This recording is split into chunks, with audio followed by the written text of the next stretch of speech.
D Srinivas అంతిమయాత్ర ప్రారంభమైంది. ప్రత్యక్ష ప్రసారం ద్వారా చూద్దాం.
పిసిసి మాజీ అధ్యక్షుడు మాజీ మంత్రి ధర్మపురి శ్రీనివాస్ అలియాస్ డిఎస్ కన్నుమూశారు. హైదరాబాద్ బంజారాహిల్స్ ఎమ్మెల్యే కాలనీలో తన నివాసంలో శనివారం తెల్లవారుజామున 3 గంటల 30 నిమిషాలకు తుది శ్వాస విడిచారు.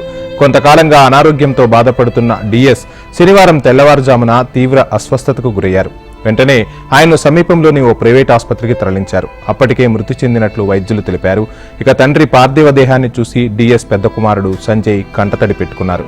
ఇక ఈ రోజు అంత్యక్రియలు అధికారికంగా నిర్వహించాలని శాంతికుమారిని సీఎం రేవంత్ రెడ్డి ఆదేశించారు. అంత్యక్రియల్లో పాల్గొనేందుకు నిజామాబాద్కు వెళ్లారు సీఎం.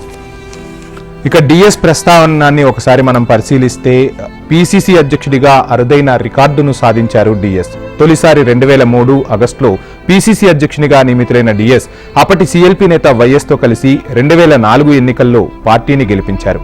అనంతరం డిఎస్కు మంత్రివర్గంలో స్థానం కల్పించి పార్టీ బాధ్యతలను కేశవరావుకు అప్పగించారు.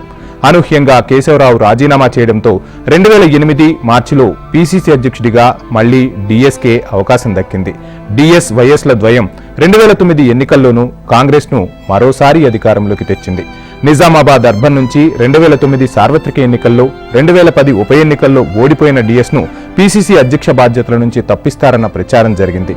కానీ మూడోసారి పిసిసి అధ్యక్షుడిగా ఎంపికై చరిత్ర సృష్టించారు డిఎస్. ఆయనకు సోనియా, మన్మోహన్, ప్రణబ్ ముఖర్జీలతో సాన్నిహిత్యం ఉండేది. ముఖ్యంగా తెలంగాణ ఉద్యమ సమయంలో అత్యధిక సార్లు ఢిల్లీ వెళ్లిన వ్యక్తిగా డిఎస్ అరుదైన రికార్డును సృష్టించారు. తెలంగాణ ఉద్యమంలో కీలక పాత్ర పోషించారు. తెలంగాణ ప్రజల ఆకాంక్షలను ఢిల్లీ పాలకుల ముందు విన్నవించే ప్రయత్నం చేశారు డిఎస్. ఇక కొద్దిసేపటి క్రితమే డిఎస్ అంతిమయాత్ర నిజామాబాద్లో ప్రారంభమైంది. కడసారి చూపు కోసం అభిమానులు భారీగా తరలివచ్చారు. కాంగ్రెస్ శ్రేణులు కూడా అంతిమయాత్రలో పాల్గొంటున్నాయి. మరి కాసేపట్లోనే డిఎస్ అంత్యక్రియలు జరగనున్నాయి. ప్రభుత్వ అధికారిక లాంఛనాలతో డిఎస్ అంత్యక్రియలు నిర్వహించాలని సిఎస్ను సీఎం రేవంత్ రెడ్డి ఆదేశించారు. ఇక అంతిమయాత్ర కొనసాగుతుంది. అంతిమయాత్రలో భారీగా ప్రజలు అదేవిధంగా కాంగ్రెస్ శ్రేణులు తరలివచ్చి తమ అభిమాన నేతకు కన్నీటి వీడ్కోలు పలుకుతున్నారు.